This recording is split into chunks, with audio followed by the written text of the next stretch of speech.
प्रथम चरित्र के ब्रह्मा ऋषि महाकाली देवता गायत्री छंद नंदा शक्ति रक्तदंडिका बीज अग्नि तत्व और ऋग्वेद स्वरूप है। श्री महाकाली देवता की प्रसन्नता के लिए प्रथम चरित्र के जप में विनियोग किया जाता है। भगवान विष्णु के सो जाने पर मधु और कैटभ को मारने के लिए कमल जन्मा ब्रह्मा जी ने जिनका स्तवन किया था, उन महाकाली देवी का मैं सेवन करता हूँ। वे अपने 10 हाथों में खड़ग चक्र गदा बाण धनुष परिध शूल भुसुंडी मस्तक और शंख धारण करती हैं। उनके 3 नेत्र हैं। वे समस्त अंगों में दिव्य आभूषणों से विभूषित हैं। उनके शरीर की कांति नीलमणि के समान है तथा वे 10 मुख और 10 पैरों से युक्त हैं। मार्कंडेय जी बोले, सूर्य के पुत्र सावर्णी जो 8वें मनु कहे जाते हैं, उनकी उत्पत्ति की कथा विस्तार पूर्वक कहता हूँ, सुनो। सूर्य कुमार महाभाग सावर्णी भगवती महामाया के अनुग्रह से जिस प्रकार मन्वंतर के स्वामी हुए, वही प्रसंग सुनाता हूँ। पूर्व काल की बात है। स्वारोचिष मन्वंतर में सुरथ नाम के एक राजा थे, जो चैत्र वंश में उत्पन्न हुए थे। उनका समस्त भूमंडल पर अधिकार था। वे प्रजा का अपने औरस पुत्रों की भांति धर्म पूर्वक पालन करते थे। तो भी उस समय कोला विध्वंसी नाम के क्षत्रिय उनके शत्रु हो गए। राजा सुरथ की दंड नीति बड़ी प्रबल थी। उनका शत्रुओं के साथ संग्राम हुआ। यद्यपि कोला विध्वंसी संख्या में कम थे, तो भी राजा सुरथ युद्ध में उनसे परास्त हो गए। तब वे युद्ध भूमि से अपने नगर को लौट आए और केवल अपने देश के राजा होकर रहने लगे।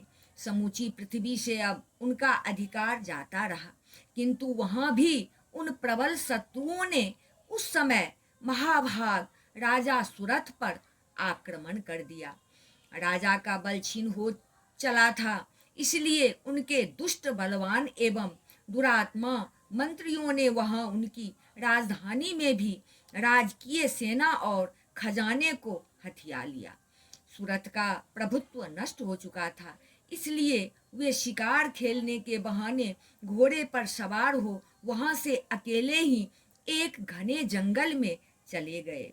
वहां उन्होंने विप्रवर मेधा मुनि का आश्रम देखा, जहाँ कितने ही हिंसक जीव अपनी स्वाभाविक हिंसा वृत्ति छोड़कर परम शांत भाव से रहते थे। मुनि के बहुत से शिष्य उस वन की शोभा बढ़ा रहे थे। वहां जाने पर मुनि ने उनका सत्कार किया और वे उन मुनि श्रेष्ठ के आश्रम पर इधर उधर विचरते हुए कुछ काल तक रहे। फिर ममता से आकृष्ट चित्त होकर वहां इस प्रकार चिंता करने लगे, पूर्व काल में मेरे पूर्वजों ने जिसका पालन किया था, वही नगर आज मुझसे रहित है। पता नहीं मेरे दुराचारी भृत्यगण उसकी धर्म पूर्वक रक्षा करते हैं या नहीं। जो सदा मद की वर्षा करने वाला और शूरवीर था, वह मेरा प्रधान हाथी अब शत्रुओं के अधीन होकर न जाने किन भोगों को भोगता होगा। जो लोग मेरी कृपा धन और भोजन पाने से सदा मेरे पीछे पीछे चलते थे, वे निश्चय ही अब दूसरे राजाओं का अनुसरण करते होंगे। उन अपव्ययी लोगों के द्वारा सदा खर्च होते रहने के कारण अत्यंत कष्ट से जमा किया हुआ मेरा वह खजाना खाली हो जाएगा। ये तथा और भी कई बातें राजा सूरत निरंतर सोचते रहते थे। एक दिन उन्होंने वहां विप्रवर मेधा के आश्रम के निकट एक वैश्य को देखा और उससे पूछा, भाई तुम कौन हो? यहाँ तुम्हारे आने का क्या कारण है? तुम क्यों शोकग्रस्त और अनमने से दिखाई देते हो? राजा सूरत का यह प्रेम पूर्वक कहा हुआ वचन सुनकर वैश्य ने विनीत भाव से उन्हें प्रणाम करके कहा। वैश्य बोला, राजन, मैं धनियों के कुल में उत्पन्न एक वैश्य हूँ। मेरा नाम समाधि है। मेरे दुष्ट स्त्री पुत्रों ने धन के लोभ से मुझे घर से बाहर निकाल दिया है। मैं इस समय धन, स्त्री और पुत्रों से वंचित हूँ। मेरे विश्वसनीय बंधुओं ने मेरा ही धन लेकर मुझे दूर कर दिया है। इसलिए दुखी होकर मैं वन में चला आया हूँ। यहाँ रहकर मैं इस बात को नहीं जानता कि मेरे पुत्रों की, स्त्री की और स्वजनों की कुशल है या नहीं। इस समय घर में वे कुशल से रहते हैं अथवा उन्हें कोई कष्ट है। वे मेरे पुत्र कैसे हैं? क्या वे सदाचारी हैं अथवा दुराचारी हो गए हैं? राजा ने पूछा। जिन लोभी स्त्री, पुत्र आदि ने धन के कारण तुम्हें घर से निकाल दिया, उनके प्रति तुम्हारे चित्त में इतना स्नेह का बंधन क्यों है? वैश्य बोला, आप मेरे विषय में जैसी बात कहते हैं वह सब ठीक है, किंतु क्या करूं, मेरा मन निष्ठुरता नहीं धारण करता। जिन्होंने धन के लोभ में पड़कर पिता के प्रति स्नेह, पति के प्रति प्रेम तथा आत्मीय जन के प्रति अनुराग को तिलांजलि दे मुझे घर से निकाल दिया है, उन्हीं के प्रति मेरे हृदय में इतना स्नेह है। महामते, गुणहीन बंधुओं के प्रति उन्हीं के प्रति मेरे हृदय में इतना स्नेह है। महामते, गुणहीन बंधुओं के प्रति भी जो मेरा चित्त इस प्रकार प्रेम मग्न हो रहा है, यह क्या है? इस बात को भी जो मेरा चित्त इस प्रकार प्रेम मग्न हो रहा है, यह क्या है? इस बात को मैं जानकर भी नहीं जान पाता। उनके लिए मैं लंबी सांसें ले रहा हूँ और मेरा हृदय अत्यंत दुखित हो रहा है। उन लोगों में प्रेम का सर्वथा अभाव है, तो भी उनके प्रति जो मेरा मन निष्ठुर नहीं हो पाता, इसके लिए क्या करूं? मार्कंडेय जी कहते हैं, सुरथ और वह समाधि नामक वैश्य दोनों साथ साथ मेधा मुनि की सेवा में उपस्थित हुए और उनके साथ यथा योग्य न्यायाकुल विनय पूर्वक बर्ताव करके बैठे। तत्पश्चात वैश्य और राजा ने कुछ वार्तालाप आरंभ किया। राजा ने कहा, भगवान, मैं आपसे एक बात पूछना चाहता हूँ, उसे बताइए। मेरा चित्त अपने अधीन न होने के कारण वह बात मेरे मन को बहुत दुख देती है। जो राज्य मेरे हाथ से चला गया है, उसमें और उसके संपूर्ण अंगों में मेरी ममता बनी हुई है।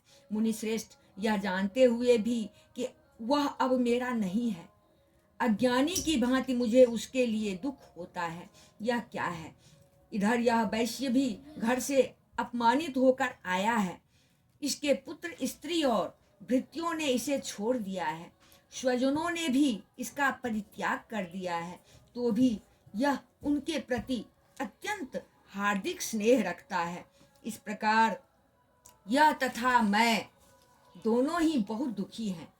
जिसमें प्रत्यक्ष दोष देखा गया है, उस विषय के लिए भी हमारे मन में ममता जनित आकर्षण पैदा हो रहा है। महाभाग, हम दोनों समझदार हैं, तो भी हम में जो मोह पैदा हुआ, यह क्या है? विवेक शून्य पुरुष की भांति मुझ में और इसमें भी यह मूढ़ता प्रत्यक्ष दिखाई देती है। ऋषि बोले, महाभाग, विषय मार्ग का ज्ञान सब जीवों को है। इसी प्रकार विषय भी सबके लिए अलग अलग है। कुछ प्राणी दिन में नहीं देखते और दूसरे रात में नहीं देखते, तथा कुछ जीव ऐसे हैं जो दिन और रात्रि भी बराबर ही देखते हैं। यह ठीक है कि मनुष्य समझदार होते हैं, किंतु केवल वे ही ऐसे नहीं होते। पशु, पक्षी और मृग आदि सभी प्राणी समझदार होते हैं। मनुष्यों की समझ भी वैसी ही होती है जैसी उन मृग और पक्षियों की होती है, तथा जैसी मनुष्यों की होती है वैसी ही उन मृग, पक्षी आदि की होती है। यह तथा अन्य बातें भी प्रायः दोनों में समान ही है। समझ होने पर भी इन पक्षियों को तो देखो, ये स्वयं भूख से पीड़ित होते हुए भी मोहबस बच्चों की चोंच में कितने चाव से अन्न के दाने डाल रहे हैं। नरश्रेष्ठ, क्या तुम नहीं देखते कि ये मनुष्य समझदार होते हुए भी लोभवश अपने किए हुए उपकार का बदला पाने के लिए पुत्रों की अभिलाषा करते हैं? यद्यपि उन सब में समझ की कमी नहीं है, तथापि वे संसार की स्थिति, जन्म मरण की परंपरा बनाए रखने वाले भगवती महामाया के प्रभाव द्वारा ममतामय भंवर से युक्त मोह के गहरे गर्त में गिराए गए हैं।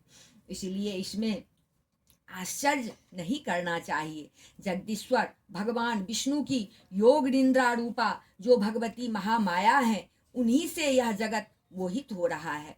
वे भगवती महामाया देवी ज्ञानियों के भी चित्त को बलपूर्वक खींचकर मोह में डाल देती हैं। वे ही इस संपूर्ण चराचर जगत की सृष्टि करती हैं तथा वे ही प्रसन्न होने पर मनुष्यों को मुक्ति के लिए वरदान देती हैं। वे ही परा विद्या, संसार बंधन और मोक्ष की हेतुभूता सनातनी देवी तथा संपूर्ण ईश्वरों की भी अधीश्वरी है। राजा ने पूछा, भगवान जिन्हें आप महामाया कहते हैं वे देवी कौन है? ब्रह्मन, उनका आविर्भाव, उनकी उत्पत्ति यानी वो उनका प्रागट्य, उनका आविर्भाव कैसे हुआ तथा उनके चरित्र कौन कौन हैं?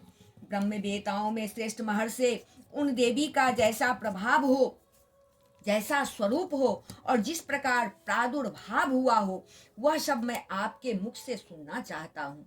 ऋषि बोले, राजन वास्तव में तो वे देवी नित्य स्वरूपा ही हैं। संपूर्ण जगत उन्हीं का रूप है तथा उन्होंने समस्त विश्व को व्याप्त कर रखा है। तथापि उनका प्राकट्य अनेक प्रकार से होता है, वह मुझसे सुनो। यद्यपि वे नित्य और अजन्मा हैं, तथापि जब देवताओं का कार्य सिद्ध करने के लिए प्रकट होती हैं, उस समय लोक में उत्पन्न हुई कहलाती हैं।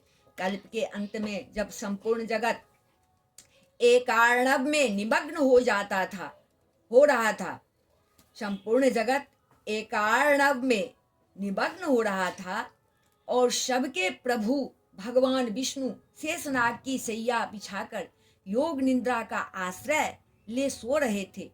उस समय उनके कानों के मैल से दो भयंकर असुर उत्पन्न हुए जो मधु और कैटव नाम से विख्यात थे। वे दोनों ब्रह्मा जी का वध करने को तैयार हो गए।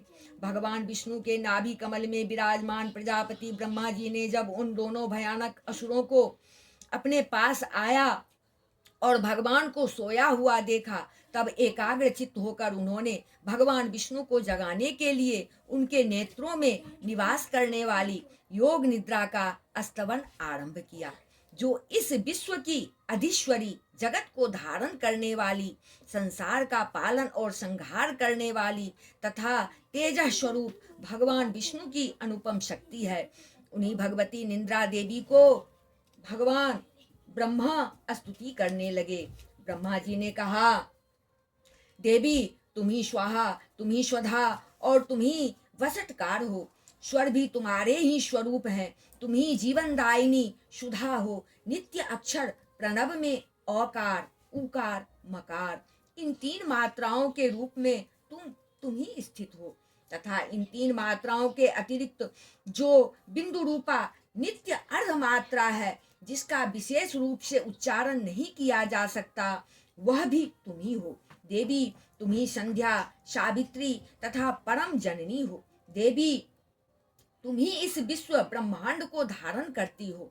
तुमसे ही इस जगत की सृष्टि होती है, तुम ही से इसका पालन होता है और सदा तुम ही कल्प के अंत में सबको अपना ग्रास बना लेती हो। जगन्मयी देवी, इस जगत की उत्पत्ति के समय तुम सृष्टि रूपा हो, पालन काल में स्थिति रूपा हो तथा कल्पांत के समय संहार रूप धारण करने वाली हो।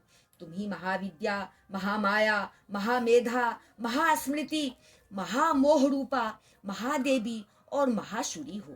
तुम ही तीनों गुणों को उत्पन्न करने वाली सबकी प्रकृति हो। भयंकर काल रात्रि, महारात्रि और मोहरात्रि भी तुम ही हो। तुम ही श्री, तुम ही ईश्वरी, तुम ही ऋंग और तुम ही बोध स्वरूपा बुद्धि हो।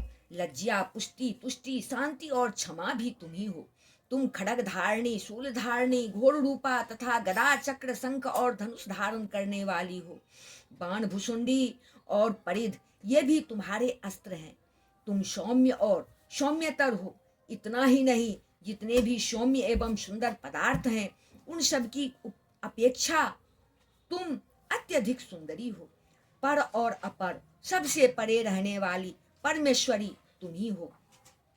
सर्वस्वरूपे देवी, कहीं भी सत असत रूप जो कुछ वस्तुएं हैं और उन सब की जो शक्ति है वह तुम ही हो। ऐसी अवस्था में तुम्हारी स्तुति क्या हो सकती है? जो इस जगत की सृष्टि, पालन और संहार करते हैं, उन भगवान को भी जब तुमने निंद्रा के अधीन कर दिया है, तब तुम्हारी स्तुति करने में यहाँ कौन समर्थ हो सकता है? मुझको, भगवान शंकर को तथा भगवान विष्णु को भी तुमने ही शरीर धारण कराया है, अतः तुम्हारी स्तुति करने की शक्ति किसमें है? देवी, तुम तो अपने इन उदार प्रभावों से ही प्रशंसित हो। ये जो दोनों दुर्घर्ष शत्रु असुर मधु और कैटभ हैं, इनको मोह में डाल दो और जगदीश्वर भगवान विष्णु को शीघ्र ही जगा दो। साथ ही इनके भीतर इन दोनों महान असुरों को मार डालने की बुद्धि उत्पन्न कर दो। ऋषि कहते हैं, राजन, जब ब्रह्मा जी ने वहां मधु और कैटभ को मारने के उद्देश्य से भगवान विष्णु को जगाने के लिए तमोगुण की अधिष्ठात्री देवी योग निद्रा की इस प्रकार स्तुति की, तब वे भगवान के नेत्र, मुख, नासिका, बाहु, हृदय और वक्ष स्थल से निकलकर अव्यक्त जन्मा ब्रह्मा जी की दृष्टि के समक्ष खड़ी हो गई। योग निद्रा से मुक्त होने पर जगत के स्वामी भगवान जनार्दन उस एकार्णव के जल में शेषनाग की सैया से जाग उठे। फिर उन्होंने उन दोनों असुरों को देखा। वे दुरात्मा मधु और कैटभ अत्यंत बलवान तथा पराक्रमी थे और क्रोध से लाल आंखें किए ब्रह्मा जी को खा जाने के लिए उद्योग कर रहे थे। तब भगवान श्री हरि ने उठकर उन दोनों के साथ 5000 वर्षों तक केवल बाहु युद्ध किया, केवल बाहु युद्ध किया। वे दोनों भी अत्यंत बल के कारण उन्मत्त हो रहे थे। इधर महामाया ने भी उन्हें मोह में डाल रखा था। इसीलिए वे भगवान विष्णु से कहने लगे, हम तुम्हारी वीरता से संतुष्ट हैं, तुम हम लोगों से कोई वर मांगो। श्री भगवान बोले, यदि तुम दोनों मुझ पर प्रसन्न हो तो अब मेरे हाथ से मारे जाओ, बस इतना सा ही मैंने वर मांगा है, यहाँ दूसरे किसी वर से क्या लेना है। ऋषि कहते हैं, इस प्रकार धोखे में आ जाने पर जब उन्होंने संपूर्ण जगत में जल ही जल देखा, तब कमल नयन भगवान से कहा, जहाँ पृथ्वी जल में डूबी हुई न हो, जहाँ सूखा स्थान हो, वहीं हमारा वध करो। ऋषि कहते हैं, तब तथास्तु कहकर शंख, चक्र और गदा धारण करने वाले भगवान ने उन दोनों के मस्तक अपनी जांघ पर रखकर चक्र से काट डाले। इस प्रकार ये देवी महामाया ब्रह्मा जी की स्तुति करने पर स्वयं प्रकट हुई थी। अब पुनः तुमसे उनके प्रभाव का वर्णन करता हूँ, सुनो, जो कि दूसरे अध्याय में प्रस्तुत किया जाएगा। इस प्रकार श्री मार्कंडेय पुराण में श्रावणिक मनवंतर की कथा के अंतर्गत देवी महात्म्य में मधु कैटभ वध नामक पहला अध्याय पूरा हुआ। बोलिए योग निंद्रा श्री माँ दुर्गा माँ महामाया भगवती की जय।